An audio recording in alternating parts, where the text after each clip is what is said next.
Distinguished ladies and gentlemen, I'm pleased to join you, all of you today, for this great conversation, being the last annual one and also the last before the next election. This conference has become an important one for the institutions implementing devolution to have candid conversations and remind ourselves of the immense responsibility placed upon us, that of anchoring our devolved system of government. Climate change is disrupting national economies and affecting lives.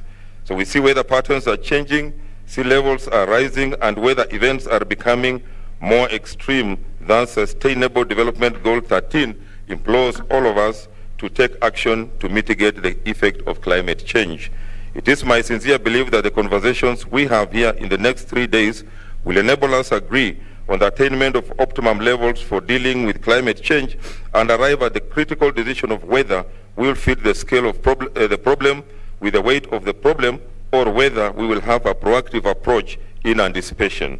The challenge remains that there is no objective way to determine the appropriate level of climate change or other environmental problems, since such problems manifest themselves at a number of levels simultaneously. So the multi-level approach therefore remains the best bet for managing these.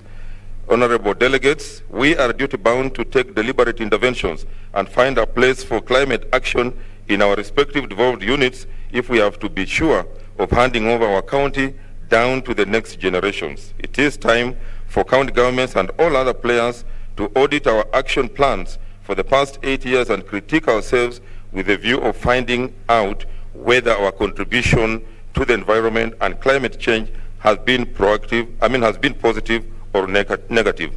To quote Alexandria Ocasio, I quote, "We don't have time to sit on our hands as our planet burns. For young people, climate change is bigger than election or re-election. It's either life or death."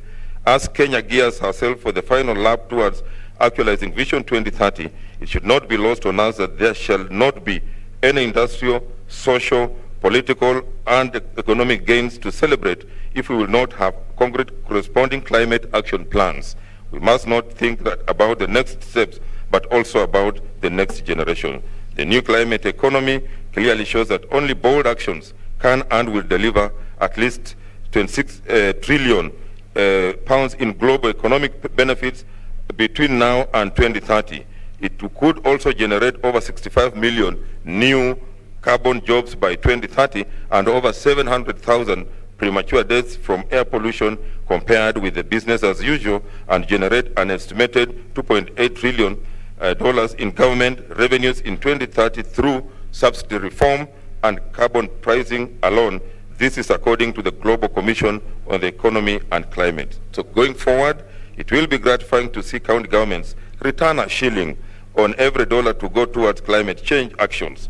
It is unfortunate that in the past, world economies competed for space in the industrial age without due regard to the impact of their actions on the global climate. Today, the same countries have to return more of their gains to attempt to rectify their initial omissions. Let us not allow our country and region to get to that undesirable situation, since as an African economy, we are already overburdened by the sins of others as far as climate change is concerned. Honorable delegates, the advanced human activities have not spared the marine life either, knowing very well that Kenya benefits more on marine life both from coastal and mainland lakes. It is saddening to note that according to recent research, climate change is already impacting marine species diversity distribution along the equator where Kenya lies, and is greatly attributed to rising temperatures and waning of water bodies.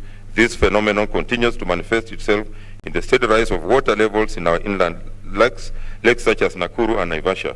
We have witnessed death of fish in Lake Victoria and extreme rise of water temperatures in Lake Turkana. If as a nation and region will not work together to rescue our environment through clear and smart climate actions, then we must be ready to carry the curse of that will befall our generations. Now is the time for the national and county governments to become partners to implement a national climate action plan. Internationally, the Paris Agreement recognizes that local and regional governments have an important role to play in global climate action. It is time to take this recognition a step further and craft policies and implementation strategies that are most effective on the ground, that take into account the roles and mandates of levels of government to enable action. Further, we must, as a country, move swiftly from rule-making to implementation and work to strengthen our climate pledges as requested by the COP26 text. As a Senate, we undertake to lead the necessary consultations to ensure uniformity of focus on any legislative amendments necessary to ensuring that the county assemblies support the county executives to implement the requisite laws. As I conclude, I call upon every citizen to start thinking about sustainable contributions we can individually make towards sustainable climate actions as a way of protecting the life of our future generations. So I leave you with the words of the former President Barack Obama, who says we are the first generation to feel the effect of climate change and the last generation who can do something about it. I just want to thank the Senate for its contribution. I think in many years since this conference, this year Senate has contributed immensely towards what you are seeing in this particular hall. So I really want to thank the Senate and pledge that even in future we shall continue contributing more because we are one family of devolution. May God bless you as you continue with your deliberations. Thank you.